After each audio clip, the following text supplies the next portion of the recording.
The Galaxy S24 delivers some of the strongest value of Samsung's latest flagships, offering the same Galaxy AI features as its pricier counterparts. But the real benefit to upgrade is to reap the performance and battery life improvements delivered by the Snapdragon 8 Gen 3 Silicon, assuming that you are able to buy a phone with that chip where you live. The Galaxy S24 is available for $799 with the base model featuring 128GB of storage. In the US, that's the same price Samsung charged last year for the Galaxy S23, something worth calling out in light of Samsung's $100 price hike for the Galaxy S24 Ultra. There is also a 256GB version of the Galaxy S24 available in the US and UK for $859 or £859. You will be able to find the Galaxy S24 at Samsung's website as well as the major retailers like Amazon and Best Buy. US phone carriers are now selling the Galaxy S24 too, with many offering Galaxy S24 deals that can help you lower the cost of the phone. You won't spot too many differences between the Galaxy S24 and Galaxy S23. It nudges aside in the lineup of best Samsung phones. The screen and back panel on the S24 are both flat and are joined by metal side rails, but the phone has adopted a unibody-like design that blends all the separate panels together brilliantly. Samsung continues to make the S24 out of aluminum. Titanium is reserved for the Galaxy S24 Ultra, as is the more durable Gorilla Armor Glass for the Ultra's display. Still, Galaxy S24 counts on Gorilla Glass Victus 2 to be tough enough, and it offers IP68 water resistance, so don't worry about dropping the phone in the drink. The biggest design change to the Galaxy S24 involves the bezels. They are smaller than before, which allows the new phone to offer a slightly bigger screen than the S23 without noticeably changing the dimensions of the phone. Even with 6.2-inch display, the Galaxy S24 remains as compact as its predecessor. I wish I could get excited about the Galaxy S24 color options, which strike me as a bit muted. Names like Onyx Black, Marble Grey, Cobalt Violet, and Amber Yellow make the colors sound a lot more dramatic than they actually look. I would suggest heading to Samsung's online store, where exclusive options in blue, orange, and green at least add some variety to your choice. I have mentioned the Galaxy S24's larger display, which offers a resolution of 2340 by 1080 resolution and a 120Hz refresh rate. But besides the modest increase in size from the 6.1-inch panel on the S23, the biggest addition is a boost to the screen's brightness. Like the rest of the new lineup, the Galaxy S24 promises a maximum brightness of 2600 nits. I have to say our lab testing didn't come close to the theoretical maximum, which was probably achieved under very controlled circumstances. Still, the 1416 nits it reaches using a light meter and with HDR enabled is nothing to sneeze at. It improves upon the Galaxy S23's 1340 nit reading and was in line with the iPhone 15's 1400 nit result. I found I had to keep the display brightness slider rather high to see the screen details under less favorable lighting conditions, but at least the S24 has the capability in its toolkit. A trailer for the Ministry of Our Gentlemanly Warfare on YouTube looked pretty dark in some scenes, though I suspect that's a Guy Ritchie problem and not a Samsung one. Streaming Under Pressure on Netflix produced bright, crisp images of the US women's soccer team in action. The Galaxy S24 recreates more colors than the iPhone 15's display does using both the sRGB and DCI-P3 spectrums. Apple's screen is a bit more accurate though, with a delta E rating of 0.18 to the S24's 0.22 with the display in its default vivid mode. Any discussion of the Galaxy S24 is going to revolve around the Galaxy AI features that Samsung has added to the phone in an attempt to make artificial intelligence a centerpiece on its mobile devices going forward. To that end, Galaxy S24 owners have reason to cheer. The same features available on the Galaxy S24 Ultra are also present on this device, which is now $500 cheaper than the Ultra. In other words, you don't have to pay up to access Galaxy AI. My colleague covers the what, how, and why of the Galaxy AI capabilities quite extensively in his Galaxy S24 Ultra review, so I'll not repeat his work here. I do want to share my key impressions of each of the features though, starting with the most intriguing Live Translate, which promises real-time translations for 13 different languages when you are on a phone call with someone speaking in a different tongue. It's impressive on paper but a bit awkward in practice, as I found when I placed a phone call to my wife who can speak German. Live Translate's translations weren't always accurate, and I am not sure how much of that can be chalked up to her accent. She is not a native German speaker, and how much is because Live Translate seems to falter with casual conversation tones. It is pretty clear that the delay between when someone speaks and when the translated speech appears on your phone screen and in your ear is something that takes getting used to. I am far more impressed with what Galaxy AI brings to the Notes app on the Galaxy S24. The AI features in Notes can auto-format the notes you quickly jot down into something that's not only easier to read but also pleasing to the eye. I was especially delighted to see that you get multiple options for notes formatting, so you can pick the one that looks the best to your eyes. I took some quick notes on all the things that I had to do for the coming week. It's quite an extensive list, and Note turned it into a bulleted list. The app's auto summary feature produces a very accurate summary that boiled down what I had to do on each given day.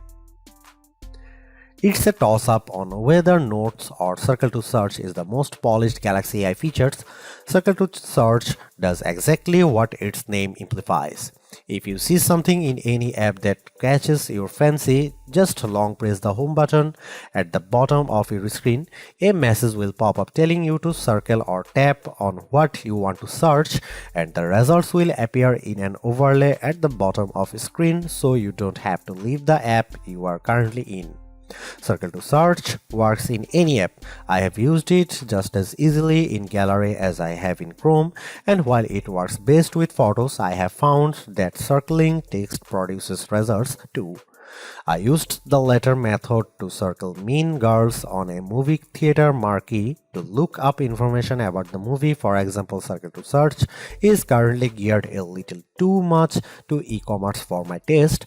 The first search results you get are usually invitations to buy what you have circled, but this is still a pretty powerful use of AI.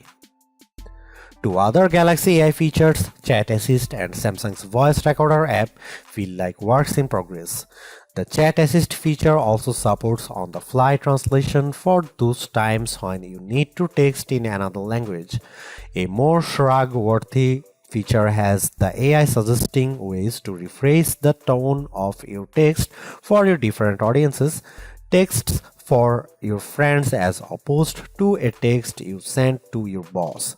Maybe I don't text enough or my replies tend toward the monosyllabic, but I have never really struggled to find the right wording for a text message.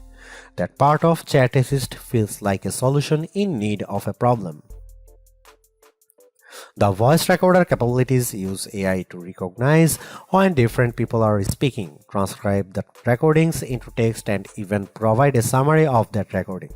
Transcripts and speaker recognition can be hit or miss. My wife and I recorded a dramatic reading of the courtroom scene in A Few Good Men, and the AI often ran our different lines together. Transcripts have more than a few errors, with the most common mistakes being new sentences starting anytime a speaker pauses. In terms of camera hardware, Samsung hasn't really touched a thing for this Galaxy S24 update. The 50MP main camera, 12MP ultra-wide shooter, and 10MP telephoto lens with 3x optical zoom are exactly what you would find on the Galaxy S23. Even aperture and sensor sizes remain the same. In one sense, that shouldn't matter, as the Galaxy S23 was already one of the best camera phones, so you'd imagine that the Galaxy S24 should be just fine on the camera front. And that's before we get to some of the AI-enhanced features Samsung has added to the S24 lineup. The trouble is Samsung's competitors have not stood still since last year. Now you can guys see some photo sample of Galaxy S24 and some comparison between S23 and S24 and iPhone 15.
If the Galaxy S24 phone had performed just a shade or two better against the iPhone 15, I would have declared this model as the entry-level flagship phone to get.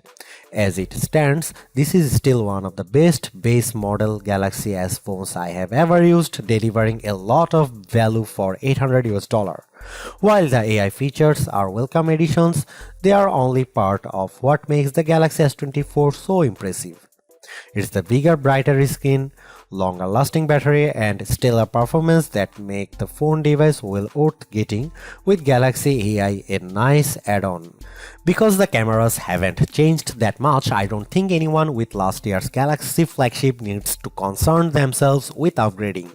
And perhaps even Galaxy S22 users can get one more year out of their device. Anyone with an older Galaxy flagship should run not walk to their nearest retailer to grab this new model. Perhaps the most impressive thing about the Galaxy S24 is the serious lack of FOMO you'll have if you opt for this phone over one of the more expensive models. Yes, the Galaxy S24 Ultra has the more impressive camera setup, but with the same Galaxy AI features and battery and performance improvements of its own, the Galaxy S24 is a worthwhile flagship in its own right. Thanks for watching, see you in the next one.